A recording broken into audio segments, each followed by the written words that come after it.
అన్న ప్రార్థన చేసి ఇంటికి వెళితే అక్కడ రాయబడిన మాట ఏం తెలుసా బైబిల్లో? యెహోవా ఆమెను జ్ఞాపకం చేసుకొనెను. హల్లెలూయా, హల్లెలూయా.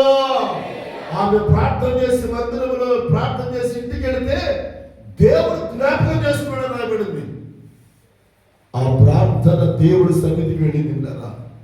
అందుకని ఆమె ఆ ఏడే ఆ సంవత్సరం ఆమెని దేవుడు గర్భవతిగా చేశాడు. నీ ప్రార్థన దేవుడి 40 రోజుల్లో అయిపోయినంత జ్ఞాపకం చేసుకునుగాక. అట్లుండాలి అన్న ప్రార్థనలాగా. నీ ప్రార్థనను జ్ఞాపకం చేసుకోవాలి ప్రభు. నీవు కాల్చిన కన్నీరు జ్ఞాపకం చేసుకోవాలి దేవుడు.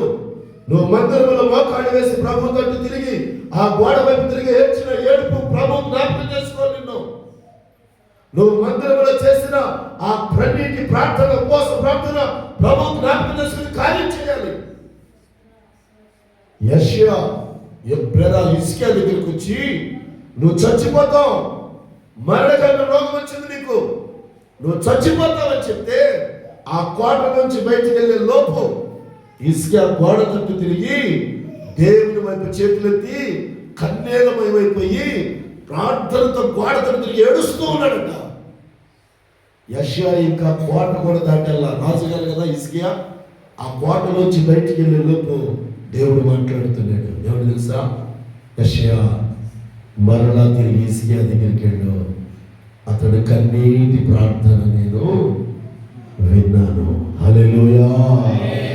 ఆ ప్రార్థన ద్వారా వచ్చి అన్నాడు 15 సంవత్సరాల వయసు ఆయుష్ నేను అతనికి. ఎంతసేపు పెట్టింది ప్రార్థన? ఎంతలో విన్నాడు దేవుడు? అక్కడ చెప్పి వెళ్లే లోపు 10-15 నిమిషాల లోపు ప్రార్థన చేస్తే ఎక్కడ చేరింది? ఎలాంటి ప్రార్థన చేశాడు? అది చూడండి, లూకా సువార్త 18వ అధ్యాయం 16. లూకా సువార్త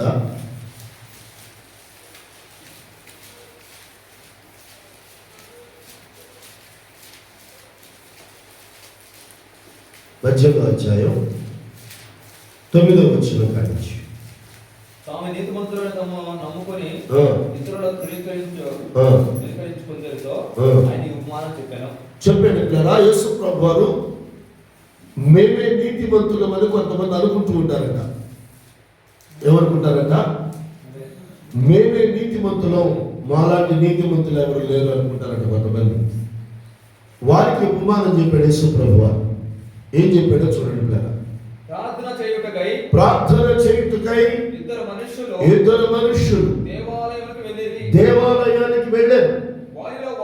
వారిలో ఒకడు పరిసయ్యుడు, ఒకడు సుంకరి. చెప్పండి, ఒకడు పరిసయ్యుడు, ఒకడు సుంకరి. ప్రార్థన చేశాడు.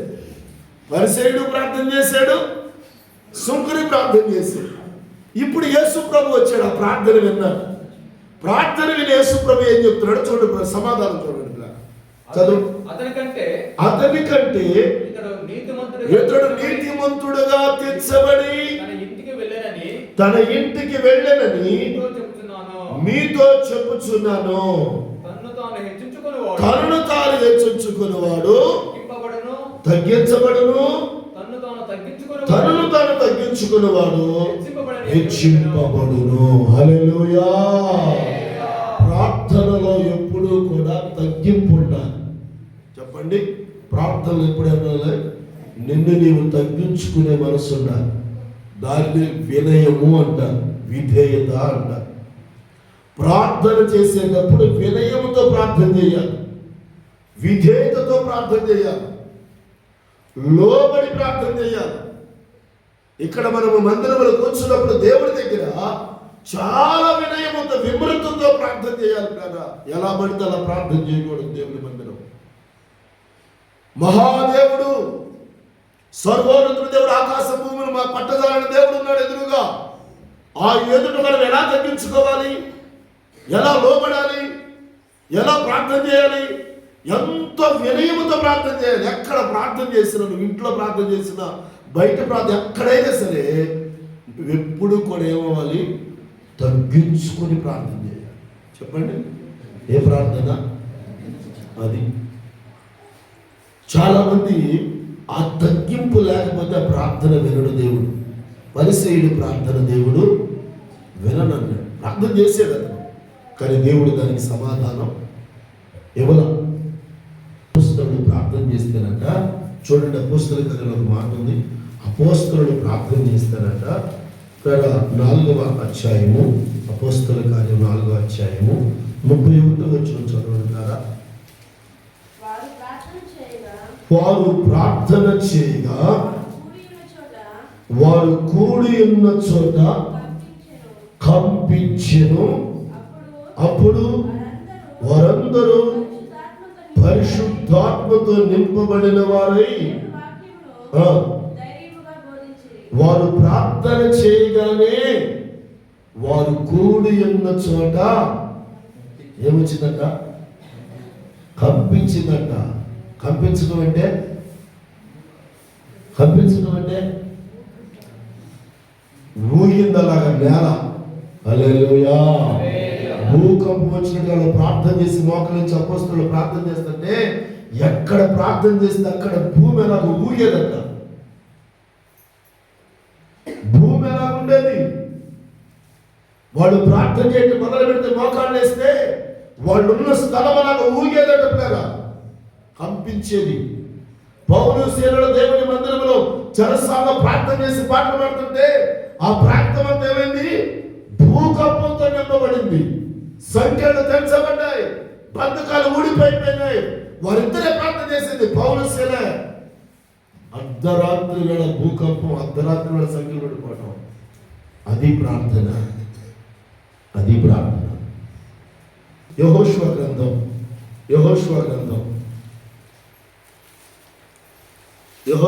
10వ అధ్యాయం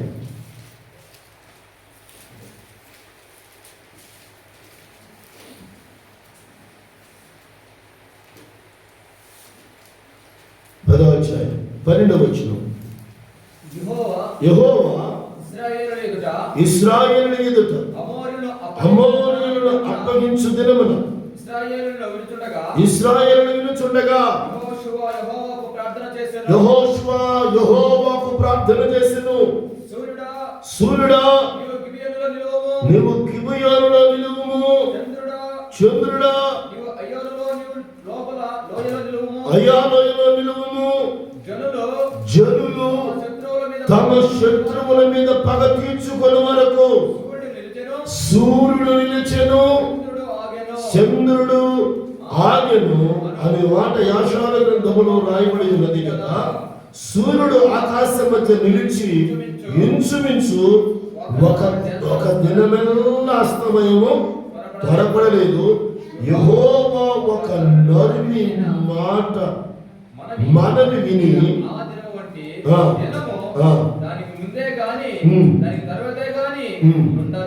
ఆమేన్. హల్లెలూయా, హల్లెలూయా, హల్లెలూయా. శత్రువులు ప్రకటించుకుంటుండగా యెహోషువ చిన్న ప్రార్థన చేసిన తెలుసా? సూర్యుడా ఆగు, చంద్రుడు అయ్యాలో లాగమంటే ఒక రోజంతా సూర్య చంద్రుడు ఆగిపోతే శత్రువుల మీద జయాన్ని పొందారు కదా. ప్రార్థన చేస్తే యెహోషువ ఎవరెవరు ఆగిపోయారు? సూర్యుడు, చంద్రుడు. ఎంత ప్రార్థన పడండి యెహోషువ.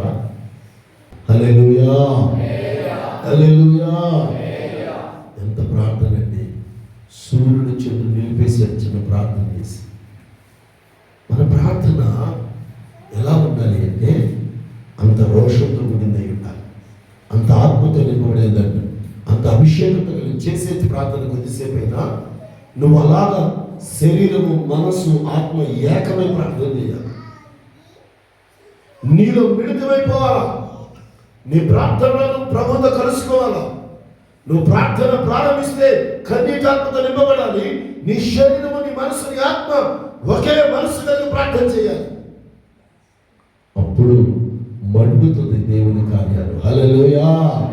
అప్పుడు మండిస్తాడు దేవుని కార్యాల్లో సంఘాలు. అది ప్రార్థన.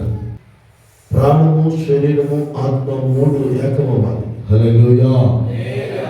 శరీరం మొట్టమొదటి శరీరం, ఆ తర్వాత మనస్సు, ఆ తర్వాత ఆత్మ. మూడు కలిసి ప్రార్థన చేస్తేనే ఆ ప్రార్థన ఫలితం వస్తుంది. శరీరం సహకరించకపోయినా, మనస్సు సరిగా లేకపోయినా, ఆత్మతో నువ్వు ప్రార్థన చేయకపోయినా నీ ప్రార్థనకి అన్నిటికీ జవాబు రాదు. ఒకవేళ నువ్వు కూర్చొని మోకరించొచ్చేమో, నీ మనస్సు రకరకాలుగా తిరుగుతూ ఉంటే, నీ ఆత్మ సరిగా లేకుండా, ప్రభు దగ్గర లేకుండా ఉంటే ఆ ప్రార్థనకి సమాధానం ఉండదు. ఎప్పటికప్పుడు ప్రార్థన ఈ మూడు సరిగా ఉంటేనే, కలిసి ఉంటేనే శరీరం లోబడాలి, మనస్సు కట్టుబడి ఉండాలి, ఆత్మ కూడా దానికి సహకరించాలి. ఎప్పుడైతే ఈ ప్రార్థన చేస్తామో ఆ ప్రార్థనకి దేవుడు సమాధానం ఇస్తాడు.